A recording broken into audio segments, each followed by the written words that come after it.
Hello student. तो आज हम देखेंगे क्लास 10th की मैथमेटिक्स का चैप्टर नंबर जो हमारा 7 चल रहा था, यानी कि निर्देशांक ज्यामिति। उसका क्वेश्चन नंबर 6 तक मैंने आपको करा दिया है, ठीक है। तो अगर आप नहीं देखें तो जाके प्लीज देख लीजिए। और आज मैं आपको बताऊंगा क्वेश्चन नंबर 7, ठीक है। तो देखिए क्वेश्चन नंबर 7 बहुत ही ज्यादा इजी है। अगर आप क्वेश्चन को 2-3 बार ध्यान से पढ़ेंगे ना तो आप आसानी से क्वेश्चन को कर सकते हैं, ठीक है। तो मैं आपको करके दिखाता हूँ क्वेश्चन नंबर 7। बहुत ही आसान क्वेश्चन है, पहले एक बार पढ़ लेते हैं, ठीक है। देखिए लिखा है बिंदु ए के निर्देशांक ज्ञात कीजिए जहां ए बी का वृत्त, क्या लिखा है, जहां ए बी एक वृत्त का व्यास है, सॉरी, जिसका केंद्र 2, -3 है तथा बी के निर्देशांक 1, 4 है। तो बहुत ही छोटी छोटी बातें हैं गाइस, देखिए अभी आसानी से समझ जाएंगे आप, ठीक है। तो अगर आपके पास ये एनसीईआरटी वाली बुक है क्लास 10th की तो आप लेके बैठ जाइए और क्वेश्चन नंबर 7 को ध्यान से देखिए, ठीक है। एक्सरसाइज 7.2, ठीक है। उससे पहले गाइस मैंने पिछले क्वेश्चन में एक छोटी सी बात गलत लिख दी थी या फिर क्या था कर दिया था, मुझे भी नहीं पता है। देखिए मैं आपको दिखाना चाहता हूँ।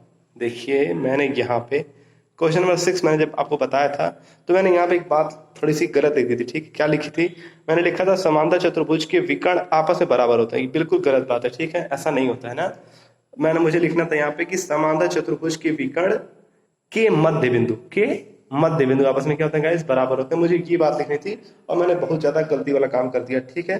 तो यहाँ पे आप प्लीज इसको सही कर लीजिएगा। यहाँ पे हो जाएगा के मध्य बिंदु। तो इसके लिए बहुत बड़ा सॉरी मैं आपसे गाइस बोलना चाहता हूँ, मुझे माफ कर दीजिएगा, ठीक है। बहुत बड़ी गलती कर दी थी मैंने, यहाँ पे लिखने में एक फॉल्ट कर दिया मैंने। तो अब आप हमेशा याद रखिएगा कि समांतर चतुर्भुज के जो विकर्ण होते हैं आपस में बराबर नहीं होते हैं।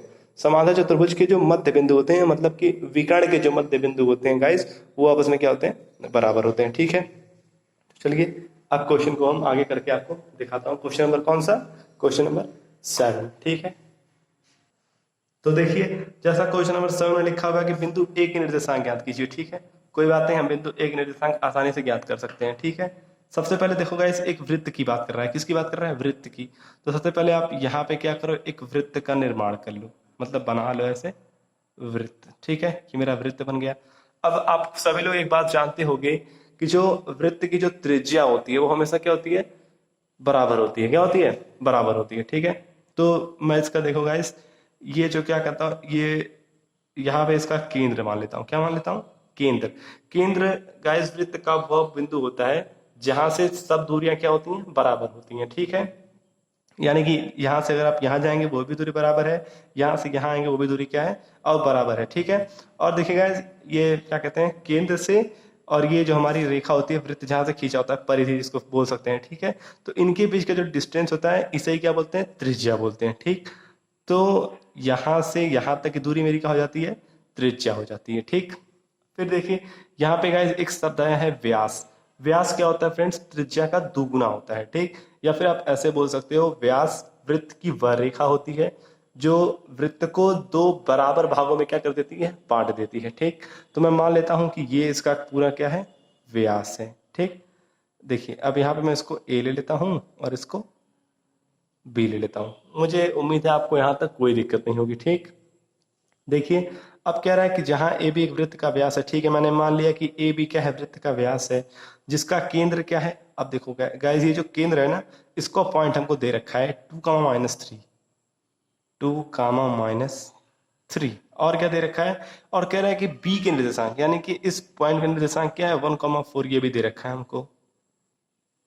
और हमसे गाइस पूछ लिया क्या, ए का निर्देशांक, ठीक है। तो बहुत ज्यादा आसान क्वेश्चन है, ध्यान से देखिएगा इसको, ठीक है।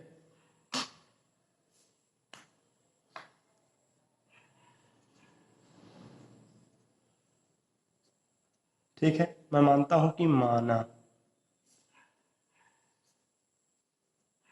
ए का निर्देशांक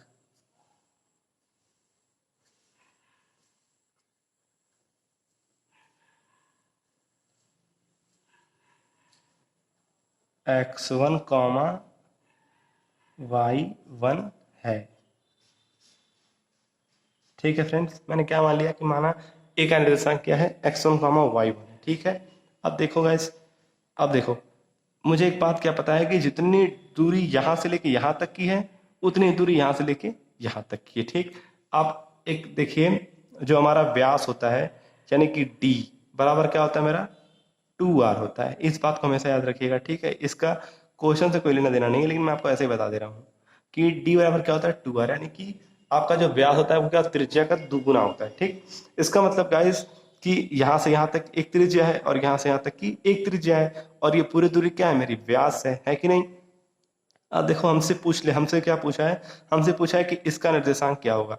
तो हम देखो एकदम दिमाग लगा के सोच सकते हो आप कि यहाँ से यहाँ तक की दूरी क्या है, बराबर है, और यहाँ से यहाँ तक की दूरी भी क्या है, आपस में बराबर है। मतलब इसको आप ए पॉइंट ओ पॉइंट मान लो, ठीक। इसका मतलब मैं क्या कह सकता हूँ कि जो मेरा एओ है वही क्या है, मेरा ओ बी है, ठीक। एओ बराबर किसके है, ओ बी के, ठीक। अब देखो हमको एक मध्य बिंदु का निर्देशांक पता था, ठीक है। अगर कोई भी रेखा हो उसका मध्य बिंदु अगर हमको ज्ञात करना हो तो उसका फॉर्मूला क्या होता है, आपको मैंने बता रखा है पहले से, ठीक है।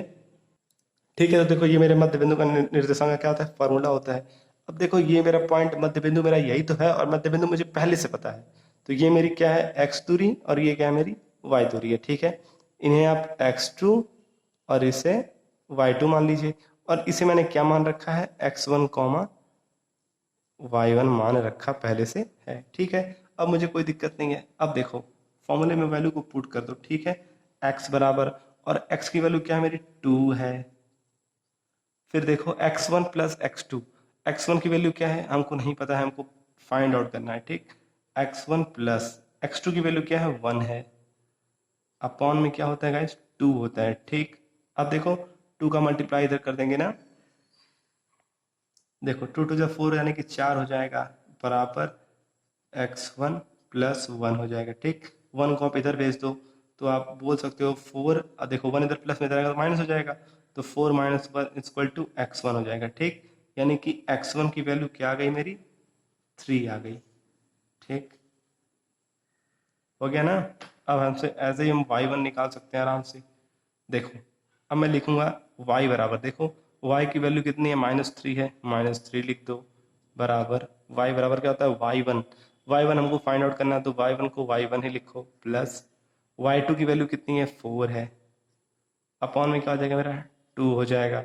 इसका इसमें मल्टीप्लाई कर देंगे, कर दीजिए, -6 हो जाएगा, बराबर y1 और प्लस का 4। y1 को यहीं रहने दो क्योंकि हमको y1 का वैल्यू फाइंड आउट करना है, ठीक है। 4 को इधर करूंगा, देखो 4 इधर प्लस में इधर आएगा तो क्या हो जाएगा, माइनस हो जाएगा, तो -6 - 4 बराबर y1। अब आपको पता होगा कि अगर दोनों माइनस हो दोनों को क्या करते हैं, ऐड कर देते हैं, ठीक है। तो 6 और 4 कितना हो जाएगा, -10 हो जाएगा, ठीक। तो आप बोल सकते हो y1 इक्वल टू -10, ठीक है। हमको देखो x1 और y1 की वैल्यू बतानी थी, और मैंने निर्देशांक क्या माना था, x1 को y1 माना था। x1 की वैल्यू क्या आ गई, 3 आ गई, और y1 की वैल्यू क्या आई, -10 आ गई, और यही क्या हो जाएगा, आपका आंसर हो जाएगा, ठीक। तो आई होप कि आपको अच्छी तरीके से समझ में आया होगा, ठीक है। अगर कोई भी डाउट होगा तो आप मुझे कमेंट करके जरूर बताइएगा, ठीक है। तब तक के लिए थैंक यू सो मच, और फिर मिलते हैं आपसे नेक्स्ट वीडियो में क्वेश्चन नंबर 8 के साथ, ठीक है। तो थैंक यू सो मच, और वीडियो को अधिक से अधिक शेयर करिएगा, जितना हो सकेगा उतना शेयर करिएगा, ठीक है। मुझे सबसे ज़्यादा जरूरत आप लोगों की शेयर की इस समय, ठीक है। तो अधिक से अधिक वीडियो को शेयर करिएगा, और चैनल को मेरे सब्सक्राइब कर लीजिएगा अगर आप लोगों ने अभी तक सब्सक्राइब नहीं किया है तो, ठीक है। मेरे चैनल के साथ जुड़े रहिए। आप 10th 11th 12th यानी तीनों क्लास की मैथमेटिक्स को आप अच्छी तरह से सीखने का आपको मौका मिलेगा। Thank you so much.